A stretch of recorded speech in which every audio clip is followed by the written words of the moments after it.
ಯಾವ ಹೂವು ಯಾರ ಮುಡಿಗೂ ಭಾಗ 223. ಸಾನ್ವಿ ಮಾತು ಕೇಳಿ ವಿಕ್ರಮ ಆಶ್ಚರ್ಯದಿಂದ, ಸಾನ್ವಿ ತಪ್ಪು ನಿನ್ನದಿದ್ರು ಎದುರು ಮಾತಾಡ್ತೀಯಾ? ಸಾನ್ವಿ: ಹೌದು, ಮಾತಾಡ್ತೀನಿ. ನನ್ನ ಕೆನ್ನೆಗೆ ಬಾರಿಸೋಕೆ ನಿಮ್ಗೆ ಯಾವ ಅಧಿಕಾರ ಇದೆ? ತಾಳಿ ಕಟ್ಟಿದ ತಕ್ಷಣ ನೀವು ಏನೇ ಮಾಡಿದ್ರು ಸಹಿಸ್ಕೊಳ್ತೀನಿ ಅಂತ ಅನ್ಕೊಂಡಿದೀರಾ? ನೋಡಿ, ನನ್ನ ಮನಸ್ಸಲ್ಲಿ ಏನಿದೆ ಏನಿಲ್ಲ ಅನ್ನೋದು ನನ್ನ ವೈಯಕ್ತಿಕ. ಒಂದು ವೇಳೆ ನಾನು ಸಾಯೋಕೆ ನಿರ್ಧಾರ ಮಾಡಿದ್ದರೂ ಅದು ನನ್ನ ಜೀವದ ಪ್ರಶ್ನೆ. ನನ್ನ ಜೀವ ಹೋದ್ರೆ ನಿಮ್ಗೇನು? ನನಗೂ ನೋವಾಗುತ್ತೆ, ನನಗೂ ಮನಸ್ಸಿದೆ ಅನ್ನೋದನ್ನ ನೀವು ಮರೆತು ಹೋಗಿದ್ದೀರಾ. ವಿಕ್ರಮ್ ಸಿಟ್ಟಿನಿಂದ, ನನ್ನ ಹೆಂಡತಿಯಾಗಿ ಇದ್ದುಕೊಂಡು ಸಾಯೋಕೆ ಹೋದ್ರೆ ನನ್ನ ಮರ್ಯಾದೆ ಏನಾಗ್ಬೇಕು ಅಂತ ಕೇಳಿದೆ ಅಷ್ಟೇ. ಸಾನ್ವಿ ಕಣ್ಣಲ್ಲಿ ಕಣ್ಣಿಟ್ಟು, ಮರ್ಯಾದೆ ಅಷ್ಟೇನಾ? ನನ್ನ ಪ್ರಾಣ ಹೋದ್ರೆ ಅನ್ನೋ ಕಾಳಜಿಗಿಂತ ನಿಮ್ಗೆ ಬರೀ ಮರ್ಯಾದೆ ಮುಖ್ಯವಾಯ್ತು. ಆದ್ರೆ ನಾನು ಇರೋ ಪರಿಸ್ಥಿತಿ ಬಗ್ಗೆ ಚಿಂತೆ ಇಲ್ಲ. ಒಂದು ಕ್ಷಣವೂ ನಾನು ಯಾಕೆ ಇದ್ದೀನಿ ಅಂತ ಕೇಳೋಕೆ ನಿಮ್ಗೆ ಮನಸ್ಸಿಲ್ಲ. ಮರ್ಯಾದೆ ಬಗ್ಗೆ ಮಾತ್ರ ಅಷ್ಟೇ ನೀವು ಯೋಚನೆ ಮಾಡಿ. ಕೇಳಿದ್ರೆ ನನ್ನ ಮನಸ್ಸಲ್ಲಿ ಏನಿದೆ ಅಂತ ನಾನು ಹೇಳಲ್ಲ, ಹೇಳೋ ಅವಶ್ಯಕತೆಯೂ ನನಗಿಲ್ಲ. ಯಾಕೆಂದ್ರೆ ಅದನ್ನ ಕೇಳೋ ಅರ್ಹತೆ ನೀವು ಕಳ್ಕೊಂಡಿದ್ದೀರಾ. ತಾಳಿ ಕಟ್ಟಿದ ಮಾತ್ರಕ್ಕೆ ಅಧಿಕಾರ ಚಲಾಯಿಸೋದಕ್ಕೆ ಸಾಧ್ಯವಿಲ್ಲ ವಿಕ್ರಮ್ ಸರ್. ವಿಕ್ರಮ್: ಸಾನ್ವಿ, ಹದ್ದು ಮೀರಿ ಮಾತಾಡ್ತಾ ಇದೀಯಾ? ಸಾನ್ವಿ: ಹದ್ದು ಮೀರಿದ್ದು ನೀವು. ನನ್ನನ್ನ ಒಬ್ಬ ಮನುಷ್ಯಳಾಗಿ ಕಾಣೋ ಬದಲು ನಿಮ್ಮ ಇಷ್ಟದಂತೆ ಇರಬೇಕಾದ ಬೊಂಬೆ ಅಂದುಕೊಂಡಿದ್ದೀರಾ. ಇವತ್ತಿಗೆ ಇದು ಕೊನೆಯಾಗಲಿ. ಇನ್ನು ಮುಂದೆ ನನ್ನ ಮೇಲೆ ಕೈ ಮಾಡೋ ಮೊದಲು ನೆನಪಿರಲಿ, ನಾನು ನಿಮಗೆ ಹೆದರಲ್ಲ. ಸಾಯೋಕೆ ಧೈರ್ಯ ಇರೋಳಿಗೆ ನಿಮ್ಮನ್ನ ಎದುರಿಸೋ ಧೈರ್ಯವೂ ಇರುತ್ತೆ. ಸಾನ್ವಿ ದೃಢವಾಗಿ ವಿಕ್ರಮ್ನನ್ನು ನೋಡುತ್ತಾಳೆ. ವಿಕ್ರಮ್ ಅವಳ ಅವತಾರವನ್ನು ನೋಡಿ ಒಂದು ಕ್ಷಣ ಮಾತು ಕಳೆದುಕೊಂಡು ಸ್ತಬ್ಧನಾಗುತ್ತಾನೆ. ಸಾನ್ವಿಯ ದಟ್ಟತನದ ಮಾತುಗಳು ಕೇಳಿದ ನಂತರ ವಿಕ್ರಮ್ ಇನ್ನೂ ಕೋಪ ಮಾಡಿಕೊಳ್ಳುತ್ತಾನೆ. ತನ್ನ ಸ್ವರವನ್ನು ಏರಿಸಿ, ಅಧಿಕಾರ, ಧೈರ್ಯ, ಇಷ್ಟದಂತೆ ಇರಬೇಕಾದ ಬೊಂಬೆ, ಈ ದೊಡ್ಡ ಪದಗಳೆಲ್ಲ ನಿನಗೆ ಬೇಗನೆ ಬರುತ್ತೆ ಸಾನ್ವಿ. ನಾನು ನಿನ್ನ ಮೇಲೆ ಕೈ ಮಾಡಿದ್ದು ತಪ್ಪಿರಬಹುದು, ಆದರೆ ನನ್ನ ಹಠ ನಿನಗೆ ಮಾತ್ರ ಕಾಣ್ತಿದೆ. ನನ್ನ ಆತಂಕ ನಿನಗೆ ಅರ್ಥವಾಗ್ತಿಲ್ಲ. ಸಾನ್ವಿ ಮೌನವಾಗಿ ಅವನನ್ನು ನೋಡುತ್ತಾಳೆ. ವಿಕ್ರಮ್: ಈ ಮನೆಯಲ್ಲಿ ನಿನಗೆ ನನಗಿಂತ ಹೆಚ್ಚಿನ ಸ್ಥಾನವಿದೆ ಅನ್ನೋದು ನಿನಗೆ ಯಾಕೆ ಅರ್ಥವಾಗಲ್ಲ? ನಿನಗೆ ಏನಾದ್ರೂ ಆಗಿದ್ರೆ ನಮ್ಮಪ್ಪ ಅಮ್ಮನ ಪರಿಸ್ಥಿತಿ ಏನಾಗುತ್ತಿತ್ತು ಅಂತ ಒಮ್ಮೆ ಯೋಚನೆ ಮಾಡಿದೀಯಾ? ಅವರ ಪಾಲಿಗೆ ನೀನು ಬರೀ ಸಾನ್ವಿ ಅಲ್ಲ, ಅವರ ಪ್ರಾಣ, ಅವರ ಕೂಸು, ಅವರ ಪ್ರೀತಿಗಾದರೂ ನೀನು ಬೆಲೆ ಕೊಡಬೇಕಿತ್ತು. ಸಾನ್ವಿ, ಅವರು ನನ್ನನ್ನ ಪ್ರೀತಿಸ್ತಾರೆ, ಅದನ್ನ ನಾನು ಯಾವತ್ತೂ ಇಲ್ಲ ಅಂತ ಹೇಳಿಲ್ಲ. ವಿಕ್ರಮ್ ಸ್ವಲ್ಪ ಭಾವೋದ್ವೇಗದಿಂದ: ಹಾಗಿದ್ಮೇಲೆ ಆ ಜೀವಗಳನ್ನ ಯಾಕೆ ಅನಾಥ ಮಾಡೋಕೆ ಹೊರಟಿದ್ದೆ? ನೋಡು, ಈ ಮದ್ವೆ ನಿನ್ಗೆ ಇಷ್ಟ ಇಲ್ಲದಿರಬಹುದು, ಆದ್ರೆ ನಿನ್ಗೆ ಸಣ್ಣ ನೋವು ಕೂಡ ಆಗದಂತೆ ನಿನ್ನ ಕಾಪಾಡಿದ್ದು ಇದೇ ನನ್ನ ಅಪ್ಪ ಅಮ್ಮನ ಪ್ರೀತಿ. ನೀನು ಹೊಳಗೆ ಬಿದ್ದಿದ್ದೆ ಅಂತ ಗೊತ್ತಾದಾಗ ಅವರು ಎಷ್ಟು ನೋವು ಅನುಭವಿಸಿರಬಹುದು ಅನ್ನೋ ಸಣ್ಣ ಅಂದಾಜು ಕೂಡ ನಿನ್ಗೆ ಇಲ್ಲ ಅನ್ಸುತ್ತೆ. ಅಮ್ಮ ನರಕ ಅನುಭವಿಸಿದ್ದಾರೆ, ಅದು ಕೂಡ ನಿನ್ಗೆ ಗೊತ್ತಿಲ್ಲ. ಎಲ್ಲೋ ನೋಡುತ್ತಾ ತನ್ನ ಭಾವನೆಯನ್ನು ಮುಚ್ಚಿಟ್ಟುಕೊಳ್ಳುತ್ತಾ, ನೀನು ಸಾಯೋಕೆ ಹೋದ್ರೆ ನನ್ನ ಮರ್ಯಾದೆ ಹೋಗುತ್ತೆ ಅನ್ನೋದಕ್ಕಿಂತ ಈ ಮನೆಯ ದೀಪ ಆರಿ ಹೋಗುತ್ತೆ ಅನ್ನೋ ಭಯ ನಮಗೆಲ್ಲ ಇತ್ತು. ನಿನಗೆ ನನ್ನ ಮೇಲೆ ಸಿಟ್ಟು ಇರಬಹುದು, ಆದ್ರೆ ನಿನ್ನ ಪ್ರಾಣ ಹೋದ್ರೆ ಈ ಮನೆಯ ನೆಮ್ಮದಿ ಶಾಶ್ವತವಾಗಿ ಕಳೆದು ಹೋಗುತ್ತೆ. ನನ್ ಮೇಲೆ ಹಠ ಸಾಧಿಸೋಕೆ ನೀನು ನಿನ್ನನ್ನೇ ಬಲಿ ಕೊಡೋದು ನಿನಗೆ ಸರಿ ಅನ್ಸುತ್ತಾ? ವಿಕ್ರಮ್ ದೃಢವಾಗಿ: ಇನ್ಮೇಲೆ ಇಂತಹ ಉಚ್ಚತನದ ಕೆಲಸ ಮಾಡಬೇಡ.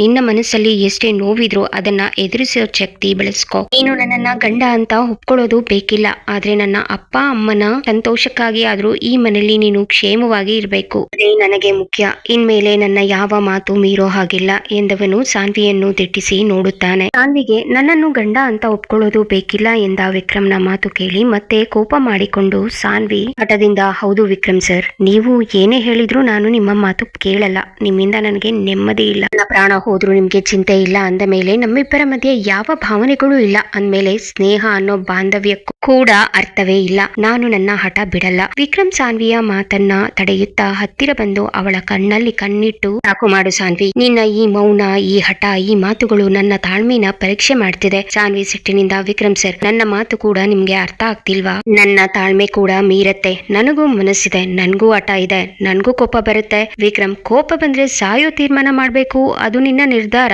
ಮಾತ್ರಕ್ಕೆ ಅದನ್ನ ಕೇಳೋ ಹಕ್ಕು, ಅಧಿಕಾರ ನನ್ಗಿಲ್ಲ ಅಲ್ವಾ? ಗಂಡ ಅನ್ನೋ ಅಧಿಕಾರ ಅಲ್ಲದಿದ್ದರೂ ನಾನು ಈ ಮನೆಯವನು ಅನ್ನೋ ಅಧಿಕಾರ ಇದೆ ಅಲ್ವಾ? ಅಧಿಕಾರ ಅಂದ ತಕ್ಷಣ ಸಾನ್ವಿ ವಿಕ್ರಮ್ನ ಕಣ್ಣಲ್ಲಿ ಕಣ್ಣಿಟ್ಟು ಕೋಪದಲ್ಲಿ ಕಿರುಚುತ್ತಾ: ಯಾಕೆ ವಿಕ್ರಮ್ ಸರ್, ಸಾಯೋಕು ನನ್ಗೆ ನಿಮ್ಮ ಪರ್ಮಿಷನ್ ಬೇಕಾ? ತಾಳಿ ಕಟ್ಟಿದ್ರು ಸರಿ, ಮನೆಯವರಾದ್ರೂ ಸರಿ, ನನ್ನ ಉಸಿರನ್ನು ನೀವು ಕಟ್ಟಿ ಹಾಕೋಕೆ ಆಗಲ್ಲ. ನನ್ನ ಮನಸ್ಸಲ್ಲಿ ಏನಿದೆ ಅಂತ ನಾನು ಹೇಳಲ್ಲ, ಅದನ್ನ ತಿಳ್ಕೊಳ್ಳೋಕು ನಿಮ್ಗೆ ಸಾಧ್ಯವಿಲ್ಲ. ನಿಮ್ಮ ಯಾವ ಮಾತು ಮೀರೋ ಹಾಗಿಲ್ಲ ಅಂತ ಹೇಳಿದ್ರಿ ಅಲ್ವಾ? ಇನ್ಮೇಲೆ ನಾನು ನಿಮ್ಮ ಯಾವ ಮಾತು ಕೇಳಲ್ಲ. ನಾನು ಸಾಯೋ ಪ್ರಯತ್ನ ಮಾಡಿದ್ರೆ ಸ್ವರ್ಣರಾಮು ಮೇಲೆ ಆಣೆ ಅಂದ್ರಿ ಅಲ್ವಾ? ನಾನು ಸಾಯೋ ಪ್ರಯತ್ನ ಮಾಡಲ್ಲ. ಯಾರ ಕಣ್ಣಿಗೂ ಬೀಳದ ಹಾಗೆ ಶಾಶ್ವತವಾಗಿ ದೂರ ಹೋಗ್ತೀನಿ. ನಿಮಗೆ ನನ್ನ ಮೇಲೆ ಅಧಿಕಾರ ಚಲಾಯಿಸೋ ಯಾವ ಅವಕಾಶ ಕೊಡಲ್ಲ ಎಂದಳು ಹಠಮಾರಿಯಂತೆ. ಸಾನ್ವಿ ಹಠ ನೋಡಿ ವಿಕ್ರಮ್ನ ತಾಳ್ಮೆ ಕಟ್ಟೆ ಒಡೆಯುತ್ತದೆ. ಅವಳ ಮಾತುಗಳು ಅವನ ಎದೆಯಲ್ಲಿ ಬಾಣದಂತೆ ಚುಚ್ಚುತ್ತವೆ. ಅವಳನ್ನು ಕಳೆದುಕೊಳ್ಳುವ ಭಯ ಮತ್ತು ಅವಳ ಈ ಮೊಂಡುತನ ಅವನನ್ನು ಹುಚ್ಚನನ್ನಾಗಿ ಮಾಡುತ್ತದೆ. ವಿಕ್ರಮ್ ಗರ್ಜಿಸುತ್ತಾ ಸಾನ್ವಿ ಎಂದವನು ವೇಗವಾಗಿ ಅವಳ ಹತ್ತಿರ ಬಂದು ಅವಳ 2 ತೋಳುಗಳನ್ನು ಗಟ್ಟಿಯಾಗಿ ಹಿಡಿದು ಗೋಡೆಗೆ ಒತ್ತಿ ಹಿಡಿಯುತ್ತಾನೆ. ಸಾನ್ವಿ ಗಾಬರಿಯಿಂದ ಅವನನ್ನು ನೋಡುತ್ತಾಳೆ. ಅವಳ ಎದೆ ಬಡಿತ ಜೋರಾಗುತ್ತದೆ. ವಿಕ್ರಮ್ ತನ್ನ ಮುಖವನ್ನು ಅವಳ ಮುಖದ ಹತ್ತಿರ ತಂದು ಉಸಿರು ಅವಳಿಗೆ ತಾಕುವಂತೆ, ನನ್ನ ಅಧಿಕಾರ ಅಂದ್ರೆ ಏನು ಅಂತ ಗೊತ್ತಿಲ್ಲ ಅಲ್ವಾ? ನೀನು ಸಾಯೋ ಮಾತು ಆಡಿದ ಪ್ರತಿ ಸಲ ನನ್ನ ಜೀವ ಹೋಗುತ್ತೆ ಅನ್ನೋದು ನಿನ್ಗೆ ಅರ್ಥವಾಗಲ್ಲ. ನಮ್ಮನ್ನೆಲ್ಲ ಬಿಟ್ಟು ಕಣ್ಣಿಗೆ ಕಾಣದಷ್ಟು ದೂರ ಹೋಗ್ತೀನಿ ಅಂತೀಯಾ? ನಿನ್ನ ಈ ಹಠಮಾರಿ ತುಟಿಗಳಿಂದ ಬರೋ ಈ ಮಾತುಗಳನ್ನ ಕೇಳೋ ಶಕ್ತಿ ನನಗಿಲ್ಲ. ಸಾನ್ವಿ ಮತ್ತೆ ಏನೋ ಪ್ರತಿರೋಧಿಸಲು ಬಾಯಿ ಬಿಡುತ್ತಾಳೆ. ಆದರೆ ಆ ಕ್ಷಣದಲ್ಲಿ ವಿಕ್ರಮ್ ತನ್ನೆಲ್ಲ ಆಕ್ರೋಶ, ಹತಾಶೆ ಮತ್ತು ಹರಿಯದ ಪ್ರೀತಿಯನ್ನು ಒಂದೇ ಒಂದು ತೀವ್ರವಾದ ಮುತ್ತಿನ ಮೂಲಕ ಅವಳ ಮೇಲೆ ಸುರಿಯುತ್ತಾನೆ. ಆ ಮುತ್ತು ಕೇವಲ ದೈಹಿಕ ಆಕರ್ಷಣೆಯಾಗಿರಲಿಲ್ಲ, ಅದು ವಿಕ್ರಮ್ ಪಡುತ್ತಿದ್ದ ಸಂಕಟದ ಹೊರ ಹಾಕುವಿಕೆಯಾಗಿತ್ತು. ಸಾನ್ವಿಯ ಮುಂಡುತನವನ್ನು ಮೌನಗೊಳಿಸಲು ಅವನು ಕಂಡುಕೊಂಡ ಏಕೈಕ ಮಾರ್ಗವದು. ಮೊದಲು ಆಘಾತಕ್ಕೊಳಗಾದ ಸಾನ್ವಿ ಅವನನ್ನು ನೂಕಲು ಪ್ರಯತ್ನಿಸುತ್ತಾಳೆ. ಅವಳ ಕಣ್ಣುಗಳಲ್ಲಿ ಪ್ರತಿರೋಧವಿದೆ. ಕಣ್ಣುಗಳಿಂದ ಹರಿದ ಕಣ್ಣೀರು ಅವರ ಇಬ್ಬರ ಕೆನ್ನೆಗಳ ನಡುವೆ ಸೇರಿ ಹೋಗುತ್ತದೆ. ವಿಕ್ರಮ್ ತನ್ನೆಲ್ಲ ಆಕ್ರೋಶವನ್ನು ಆ ಮುತ್ತಿನ ಮೂಲಕ ಹೊರಹಾಕುತ್ತಿರುವಾಗ ಸಾನ್ವಿ ತನ್ನ ಕೈಗಳಿಂದ ಅವನ ಎದೆಯನ್ನು ನೂಕಲು ಪ್ರಯತ್ನಿಸುತ್ತಾಳೆ. ಆದರೆ ಕೆಲವು ಕ್ಷಣಗಳಲ್ಲಿ ಅವಳ ಕೈಗಳಲ್ಲಿದ್ದ ಶಕ್ತಿ ಕುಂದುತ್ತಾ ಬರುತ್ತದೆ. ಅವಳ ಉಸಿರಾಟದ ವೇಗ ಹೆಚ್ಚಾಗುತ್ತದೆ. ಜ್ವರದಿಂದ ಸುಟ್ಟಿದ್ದ ಅವಳ ದೇಹಕ್ಕೆ ವಿಕ್ರಮ್ನ ತೀವ್ರವಾದ ನಡೆ ಸಹಿಸಿಕೊಳ್ಳಲು ಸಾಧ್ಯವಾಗುವುದಿಲ್ಲ. ಕಣ್ಣುಗಳು ಮಂಜಾಗತೊಡಗುತ್ತವೆ. ತಲೆ ಸುತ್ತಿದಂತಾಗಿ ಪ್ರಪಂಚವೇ ತಿರುಗುವಂತೆ ಭಾಸವಾಗುತ್ತದೆ. ವಿಕ್ರಮ್ ಅವನಿಗೆ ಅರಿವಿಲ್ಲದೆ ಅವಳ ಸ್ಪರ್ಶದಲ್ಲಿ ಕಳೆದು ಹೋಗಿದ್ದರು. ಹಠಾತ್ತನೆ ಸಾನ್ವಿಯ ದೇಹದ ಬಿಗಿದ ಸಡಿಲಗೊಳ್ಳುವುದನ್ನು ಗಮನಿಸುತ್ತಾನೆ. ಅವಳ ಕೈಗಳು ಅವನ ಎದೆಯ ಮೇಲಿಂದ ಜಾರಿ ಬೀಳುತ್ತವೆ. ವಿಕ್ರಮ್ ಮುತ್ತಿನಿಂದ ದೂರ ಸರಿದು ಗಾಬರಿಯಿಂದ ಸಾನ್ವಿ ಸಾನ್ವಿ ಏನಾಯ್ತು? ಸಾನ್ವಿಯ ಕಣ್ಣುಗಳು ಅರ್ಧ ಮುಚ್ಚಿರುತ್ತವೆ. ದೇಹ ಸಂಪೂರ್ಣವಾಗಿ ವಿಕ್ರಮ್ನ ಕೈಗಳ ಮೇಲೆ ವಾಲುತ್ತದೆ. ಅವಳು ಪ್ರಜ್ಞೆ ತಪ್ಪಿ ಅವನ ಬಾಹುಗಳಲ್ಲೇ ಕುಸಿದು ಬೀಳುತ್ತಾಳೆ. ವಿಕ್ರಮ್ ಹೆದರಿಕೆಯಿಂದ ಅವಳ ಮುಖವನ್ನು ಮೆಲ್ಲಗೆ ತಟ್ಟುತ್ತಾ, ಸಾನ್ವಿ ಕಣ್ಣು ಬಿಡು ಸಾನ್ವಿ, ನಾನು ನಿನ್ನನ್ನ ಬೇಕು ಅಂತ ಮಾಡಿದ್ದಲ್ಲ. ಸಾನ್ವಿ ಪ್ಲೀಸ್ ಮಾತಾಡು. ವಿಕ್ರಮ್ನ ಕೋಪವೆಲ್ಲ ಈಗ ಕ್ಷಣಾರ್ಧದಲ್ಲಿ ಮಾಯವಾಗಿ ಅದರ ಜಾಗದಲ್ಲಿ ತೀವ್ರವಾದ ಪಶ್ಚಾತ್ತಾಪ ಮತ್ತು ಭಯ ಆವರಿಸುತ್ತದೆ. ಅವಳನ್ನು ಎತ್ತಿಕೊಂಡು ಬೆಡ್ ಮೇಲೆ ಮಲಗಿಸುತ್ತಾನೆ. ಅವನ ಕೈಗಳು ನಡುಗುತ್ತಿವೆ. ಬರಿಯಿಂದ ನೀರಿನ ಹನಿಗಳನ್ನು ಅವಳ ಮುಖಕ್ಕೆ ಚಿಮುಕಿಸುತ್ತಾನೆ. ವಿಕ್ರಮ್ ಆತಂಕದ ದನಿಯಲ್ಲಿ, ಸಾನ್ವಿ ಸಾನ್ವಿ ಕಣ್ಣು ಬಿಡು ಪ್ಲೀಸ್. ನನ್ನ ಮೇಲೆ ನಿನಗೆ ಎಷ್ಟು ಸಿಟ್ಟಿದ್ದರೂ ಪರವಾಗಿಲ್ಲ, ಹೀಗೆ ಮೌನವಾಗಿರಬೇಡ. ನಾನು ಅಷ್ಟೊಂದು ಕಠೋರವಾಗಿ ಮಾತಾಡಬಾರ್ದಿತ್ತು, ಹೀಗೆ ನಡೆದುಕೊಳ್ಳಬಾರ್ದಿತ್ತು.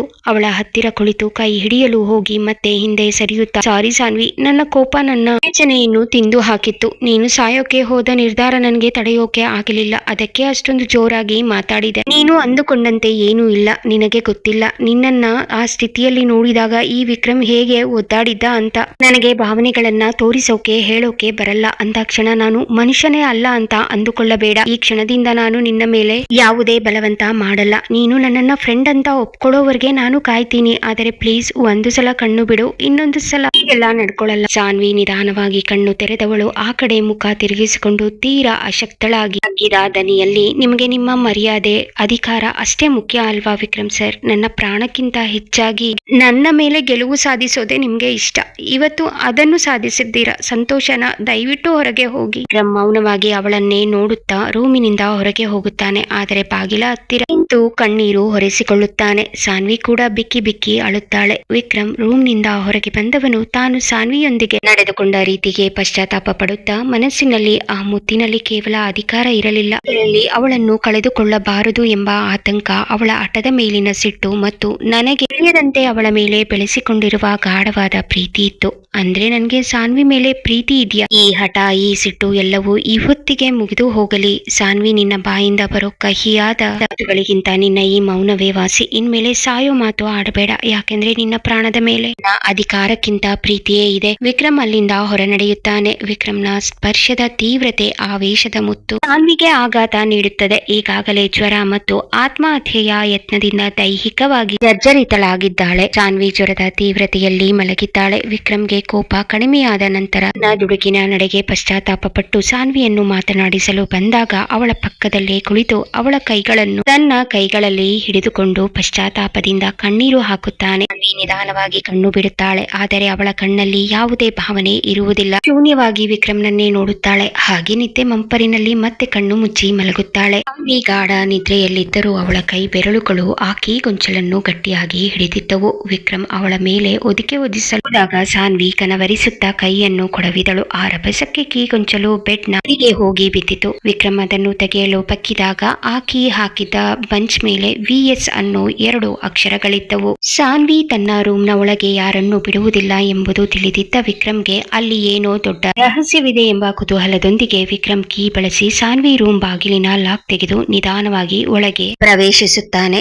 ಕೋಣೆ ಕತ್ತಲಲ್ಲಿದೆ. ಅವನು ಲೈಟ್ ಸ್ವಿಚ್ ಹಾಕುತ್ತಾನೆ. ಎದುರುಗಿನ ಗೋಡೆಯ ಮೇಲೆ ತನ್ನದೇ ಒಂದು ದೊಡ್ಡ ಫೋಟೋ ನೋಡಿ ಸ್ತಬ್ಧನಾಗುತ್ತಾನೆ. ಆ ಫೋಟೋದ ಮೇಲೆ ದೊಡ್ಡದಾಗಿ ಐ ಲವ್ ಯು ವಿಕ್ರಮ್ ಎಂದು ಬರೆಯಲ್ಪಟ್ಟಿದೆ. ವಿಕ್ರಮ್ ಗದ್ಗದಿತ ಧ್ವನಿಯಲ್ಲಿ ತನ್ನಷ್ಟಕ್ಕೆ, ಸಾನ್ವಿ, ನನ್ನಿಂದ ಇಷ್ಟು ದೂರ ಸರಿಯುತ್ತಿದ್ದವಳ ಮನಸ್ಸಲ್ಲಿ ನಾನೇ ತುಂಬಿದ್ದೇನಾ? ಪ್ರೀತಿ ತೋರಿಸೋಕೆ ನಿನ್ನ ಅಹಂಕಾರ ಅಡ್ಡಿ ಬಂದ್ರು ನಿನ್ನ ರೂಮ್ನ ಗೋಡೆಗಳು ನಿನ್ನ ಅಂತರಾತ್ಮದ ಸತ್ಯವನ್ನೇ ಹೇಳ್ತಿವೆ. ಅವನು ಫೋಟೋ ಹತ್ತಿರ ಹೋಗಿ ಅದನ್ನು ಮುಟ್ಟುತ್ತಾನೆ. ಮುಂದೇನು ತಿಳ್ಕೋಬೇಕಾ? ಕತೆಗಾಗಿ ಕಮೆಂಟ್ ಮಾಡಿ ನಿಮ್ಮ ಆಲೋಚನೆಗಳನ್ನು ಹಂಚಿಕೊಳ್ಳಿ. ಈ ಕತೆ ಹೇಗೆ ಅನ್ನಿಸಿತು ಎಂಬುದನ್ನು ಕಮೆಂಟ್ ವಿಭಾಗದಲ್ಲಿ ತಿಳಿಸಿ. ಇಷ್ಟ ಆದ್ರೆ ಲೈಕ್ ಮಾಡಿ. ಮಿಸ್ ಮಾಡದೆ ನಮ್ಮ ಕನ್ನಡ ಕವನಗಳು ಹಾಗೂ ಕತೆಗಳಿಗಾಗಿ ನಮ್ಮ ಚಾನೆಲ್ಗೆ ಸಬ್ಸ್ಕ್ರೈಬ್ ಮಾಡಿ. ನಿಮ್ಮ ಬೆಂಬಲಕ್ಕೆ ಧನ್ಯವಾದಗಳು.